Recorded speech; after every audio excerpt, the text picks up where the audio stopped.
Assalamualaikum warahmatullahi wabarakatuh. Yang terhormat kepada Bapak Ari Mardono, Eskom Mkom, selaku dosen pengampu mata kuliah Sistem Informasi Manajemen. Terima kasih telah memberikan waktu kepada kami untuk mempresentasikan hasil diskusi dari kelompok kami dengan judul Marketing Information System. Sebelum itu, izinkan saya untuk memperkenalkan satu persatu anggota dari kelompok kami. Yang pertama ada Widya Ayu Utari, kedua ada Arham Matri Andraini, yang ketiga ada saya sendiri, Oni Resina Utami, yang keempat ada Dia Handayani, yang kelima ada Alia Fathul Iza, dan yang terakhir ada Revanata Dwi Irianto. Baik, langsung saja kita simak penjelasan berikut ini. Stay tune!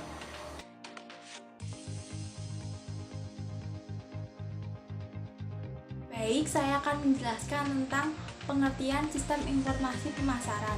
Pengertian sistem informasi pemasaran yaitu kegiatan perseorangan dan organisasi yang memudahkan dan mempercepat hubungan pertukaran yang memuaskan dalam lingkungan yang dinamis melalui penciptaan, pendistribusian, promosi, dan penentuan harga, jasa, dan gagasan. Sistem informasi pemasaran selalu digunakan oleh bagian pemasar dalam sebuah perusahaan guna untuk memasarkan produk-produk atau barang perusahaan kepada konsumen. Sistem informasi pemasaran terdiri dari gabungan keputusan yang berkaitan dengan 4P. P yang pertama yaitu promotion, P yang kedua yaitu price, P yang ketiga yaitu place, P yang keempat yaitu produk. Sistem informasi pemasaran merupakan suatu rancangan yang menekankan pada 3 hal pokok. Yang pertama, sistem informasi pemasaran haruslah dilihat sebagai suatu sistem yang luas dan bersifat fleksibel. Dan yang kedua, sistem tersebut haruslah berbentuk formal dan berkelanjutan. Dan yang ketiga, suatu sistem informasi pemasaran harus memberikan susunan aliran informasi yang relevan untuk memandu pembuatan keputusan pemasaran. Saya akan membacakan tentang subsistem sistem informasi pemasaran. Subsistem sistem informasi pemasaran ini memiliki 6 elemen. Yang pertama, subsistem penelitian atau riset pemasaran. Pengertiannya sendiri, subsistem ini digunakan untuk mengumpulkan segala jenis informasi, tetapi sebagian besar kegiatan ditujukan kepada pelanggan dan calon pelanggan. Yang kedua, subsistem intelijen pemasaran. Ini tugasnya yaitu bertanggung jawab untuk menghubungkan elemen-elemen tertentu di lingkungan pemasaran. Subsistem produk. Di dalam subsistem produk memiliki 2 elemen, yaitu yang pertama, siklus hidup produk, merupakan mengembangkan strategi dan taktik untuk tiap unsur dalam bauran pemasaran. Yang kedua, model evaluasi produk baru, yang bertujuan untuk mengembangkan produk baru. Lalu yang keempat, subsistem 4, yaitu pengambilan keputusan terhadap penentuan tempat yang tepat. Yang kelima, subsistem promosi, bertujuan untuk meningkatkan penjualan produk. Yang keenam, subsistem harga, berfungsi untuk membantu menetapkan harga terhadap produk yang dihasilkan. Baik, yang selanjutnya ada macam-macam konsep pemasaran. Apa saja sih macam-macam konsep pemasaran itu? Ya, yang pertama ada konsep produksi. Konsep ini berorientasi pada produksi dengan mengerahkan segenap upaya untuk mencapai efisiensi produk tinggi dan distribusi yang luas.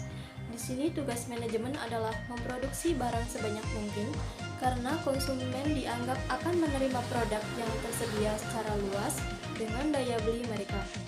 Yang kedua ada konsep di sini adalah membuat produk berkualitas karena konsumen dianggap menyukai produk berkualitas tinggi dengan penampilan yang terbaik.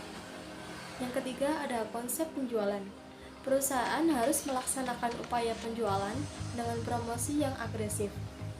Yang keempat ada konsep pemasaran. Konsep pemasaran mengatakan bahwa kunci untuk mencapai tujuan organisasi terdiri dari penentuan kebutuhan dan keinginan pasar sasaran, serta memberikan kepuasan yang diharapkan secara lebih efektif dan efisien dibandingkan para pesaing. Selanjutnya ada konsep pemasaran sosial. Konsep pemasaran sosial berpendapat bahwa tugas organisasi adalah menentukan kebutuhan, keinginan, dan kepentingan pasar sasaran, serta memberikan kepuasan yang diharapkan dengan cara yang lebih efektif dan efisien. Yang keenam ada konsep pemasaran global. Semua faktor-faktor lingkungan yang mempengaruhi pemasaran melalui manajemen strategis yang mantap. Kemudian yang terakhir ada segmentasi pasar. Segmentasi pasar bisa diartikan sebagai proses pengidentifikasian dan menganalisis para pembeli di pasar produk, menganalisa perbedaan antara pembeli di pasar. Next ada perilaku konsumen. Perilaku konsumen sendiri merupakan tindakan-tindakan individu yang melibatkan pembelian, penggunaan barang dan jasa, termasuk proses pengambilan keputusan yang mendahului dan menentukan tindakan-tindakan tersebut sebagai pengalaman dengan produk, pelayanan dari sumber lainnya. Ada faktor-faktor yang mempengaruhi perilaku konsumen. Yang pertama ada budaya. Budaya memberikan pengaruhnya paling luas pada keinginan dan perilaku konsumen. Budaya adalah penyebab paling mendasar teori keinginan dan perilaku seseorang. Setiap kebudayaan mengandung subkebudayaan yang lebih kecil atau sekelompok orang yang mempunyai sistem nilai yang sama berdasarkan pengalaman dan situasi kehidupan yang sama. Subkebudayaan sendiri meliputi kewarganegaraan, agama, ras, dan daerah geografis. Selanjutnya ada kelas sosial. Kelas sosial adalah bagian-bagian masyarakat yang relatif permanen dan tersusun rapi yang anggota-anggotanya mempunyai nilai-nilai kepentingan dan perilaku yang sama. Selain budaya dan kelas sosial, perilaku konsumen juga dapat dipengaruhi oleh faktor-faktor psikologis, misalnya motivasi, persepsi, pengetahuan, dan keyakinan juga sikap.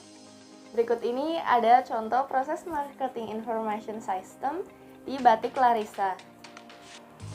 Sistem informasi pemasaran Batik Larissa berbasis website agar mempermudah proses pemasaran dan lebih komprehensif. Sistem informasi pemasaran di Batik Larissa menggunakan web service SAM yang aman dan pastinya gratis. Sistem ini dapat digunakan oleh admin dan pengguna atau si pembeli, di mana admin akan mengolah data pengguna atau si pembeli dan pengguna atau si pembeli ini melakukan proses transaksi. Oke, selanjutnya akan dijelaskan oleh teman saya Ali ya. Selanjutnya ada kendala-kendala yang dihadapi dalam marketing information system Batik Larissa. Proses marketing information system dalam toko Batik Larissa sejak dilaksanakan berjalan cukup baik,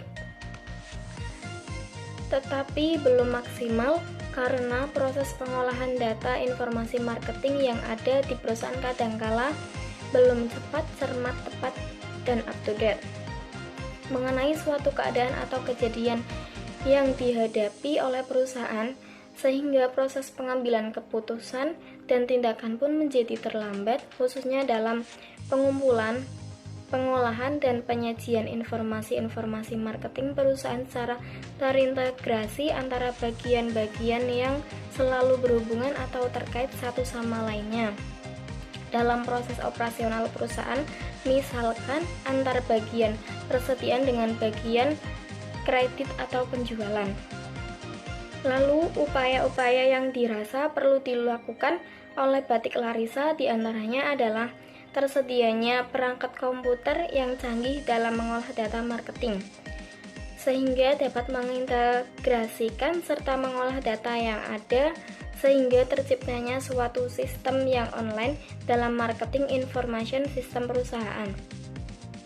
Selain itu juga sumber daya manusia yang memenuhi kualifikasi dan mampu mengoperasikan komputer yang canggih tersebut juga harus tersedia sehingga beberapa kegiatan operasional perusahaan memperoleh dukungan yang memadai, yang pada akhirnya dapat diperoleh hasil yang maksimal.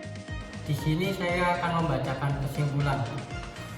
Dapat disimpulkan bahwa sistem informasi pemasaran adalah kegiatan perseorangan dan organisasi yang memudahkan dan mempercepat hubungan pertukaran yang memuaskan dalam lingkungan yang dinamis melalui penciptaan, pendistribusian, promosi, dan penentuan harga barang, jasa, dan jasa. Subsistem penelitian pemasaran. Subsistem ini mengumpulkan informasi mengenai keinginan dan kebutuhan pelanggan melalui teknik-teknik seperti wawancara langsung, survei melalui telepon, dan observasi. Dengan melaksanakan penelitian pemasaran, perusahaan mengidentifikasi produk dan jasa yang dibutuhkan dan tingkat kualitasnya. Subsistem intelijen pemasaran.